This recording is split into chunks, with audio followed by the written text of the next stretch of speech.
Hey all, so continuing to catch up on war videos, this is War 2 against Salty.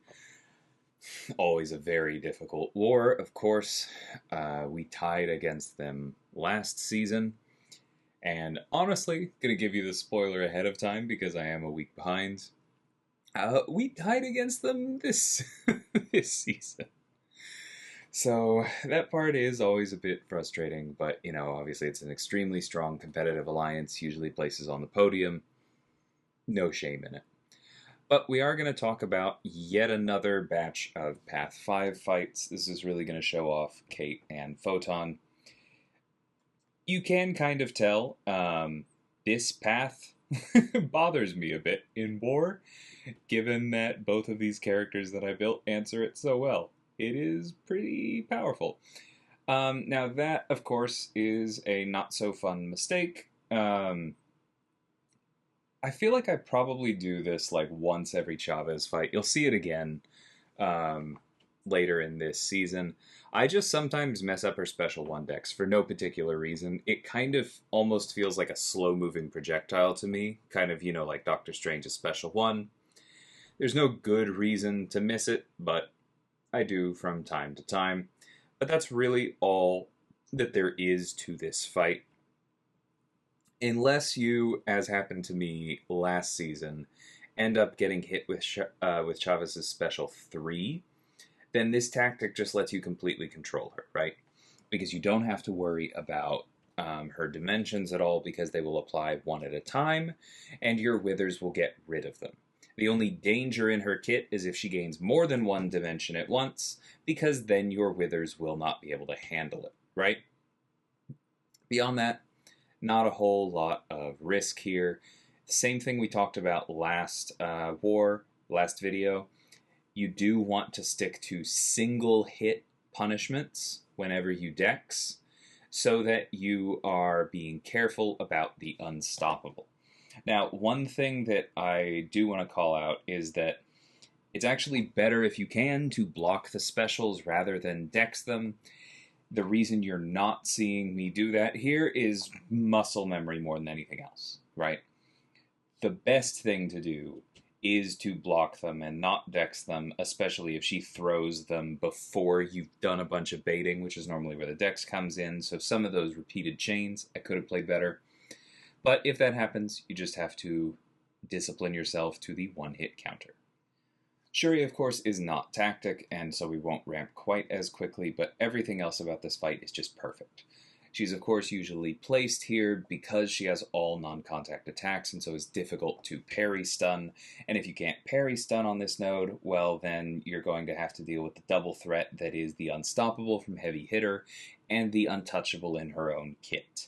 You can, of course, just play around it with somebody like Hulkling, who can pretty easily just build power and win through block, but you are going to have trouble with his normal method of power backs just because of the protection. But if you can parry non-contact hits like Photon can, then everything else about this fight just becomes super simple. On top of that, she blocks really well, so she can deal with Shuri's difficult-to-dex specials. She has energy resistance, so she takes even less damage from them.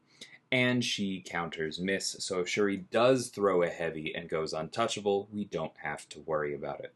Gonna take a little bit of chip damage just because this is a 7-star, but like I said, everything else is pretty simple. And yep, that combo seals it out, even without us being in pure light form. So moving on to section 2. Going to heal up a bit, and we are going to take, I believe the first fight here is, yes, Killmonger. So Photon can do this, right? Because she has that Petrify, she somewhat mitigates Killmonger's normal power gain on Debuff. It's not a particularly fun fight, but she can handle it. But the other problem, of course, is that this is Sadist, and so spamming a bunch of debuffs on defenders is something we would rather avoid, and so that's why we're going to use Kate. So we bait that first heavy to make sure that we can trigger Reverb while he is still at 0 power. Then we use the Riposte to get credit for the Intercept, remove the protection, get our Fury, and immediately throw a Cold Snap with the boost of the Fury. Because he backs off and lets us, we hit into his block and push him to 2 bars of power. Because in general, I would prefer to have Killmonger with his indestructible charges than to have his counterpunch charges. Now, it's not something I'm going to insist on. As you can see right there, he immediately throws that special one, and we're okay with it. We wait for the protection to go on, or to come back up, and then immediately remove it with the intercept so our cold snaps keep working, and that is about as clean as that can go, right? Very, very strong counter, has to do very few things to hit him with reverb up, can mostly rely on her damage, or her damage over time, I should say. So now we throw the House of X pre-fight on this to make sure that we can parry him even through Mighty Charge. That's rather important because otherwise Kindred loves to throw their heavy and to just ramp that much faster. It's not really a problem while we have the tactic on our side, but it is just one fewer things to worry about when we have that passive stun. So of course, because we dexed, we are going to have to play that same game of single hit counters. You can also do this with Photon, by the way. But for similar reasons as the Killmonger, we are using Kate here so that we can have that cold snap active more often. We go ahead and pause it there, and then I break my rule and do 2 hits into Kindred as a punish, and we get hit for it. So don't do that, right? They throw their heavy again, but I am staying really aggressive because I know that that root is coming. I can see the cold snap ticking down. I needed the power to get over a bar and break the root with a special. And that's how you fight Kindred. They're definitely going to be scarier again when the tactic is gone, as will Werewolf here. But for now, that's how we do that. Werewolf in particular is a nasty fight on this node, somewhat similar to Sasquatch, but generally more threats and less of a sustain problem. Sasquatch is just dangerous because he's huge, right? Werewolf is dangerous because the unblockable and the unstoppable make it that much harder to deal with him, to control his threats, and you have no way of avoiding the unstoppable, right? Like, if you bring someone who just doesn't dex here, then you can control the unstoppable from the tactic for other defenders. But your options are going to be fewer for Werewolf, because if you bring a buff immune, you're not going to have an answer to the unstoppable, and even if you bring somebody like Quicksilver, you only have the counter to the unstoppable in the form of a slow, which will be purified if you knock him down. So it's a very good placement here. You do have to kind of play around all of the threats we have here. You're seeing how I'm being careful. I also personally find it somewhat difficult to parry him reliably, which is why you're seeing some of those double ruptures into my block. But as long as you are careful, as long as you understand when Werewolf gains his unstoppables and unblockables, you can play around this. Photon's passive Petrify does help us quite a bit in just keeping things under control. The ruptures are allowing us to heal a little bit, and we are just trying to stay aggressive so that we actually have to dex less.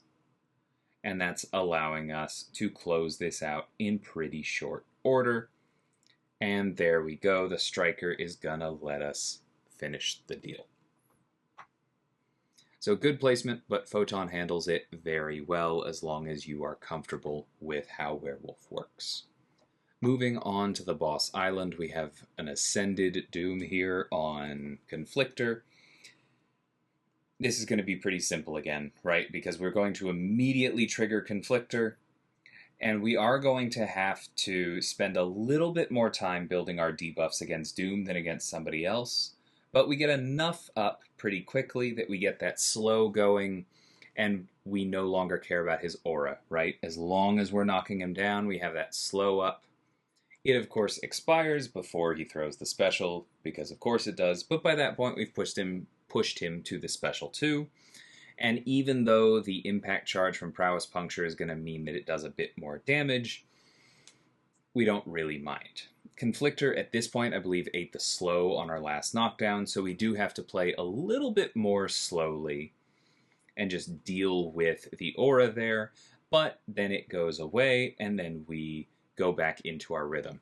You can tell there I tried to swipe forward and punish that special, but apparently it just registered as a tap, and I did a light attack. So we lose the pause, but everything else about this is going very well. This is the kind of fight that you want to be at the end of the war, right? Because the block damage on this node is just gross. There's no other way to describe it. It is going to add up. Doom's is already obnoxious, and then on top of that, you have the prowess and the block pen.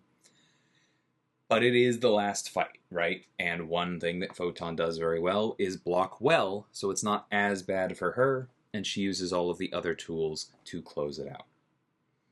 And that was my war. Like I said, we did tie this one. It was 3-3, so very close war. Still very proud of how everybody played, and for getting Salty to die 3 times against us, because they don't do that all that often. And until the next one, thanks so much for watching, and take care.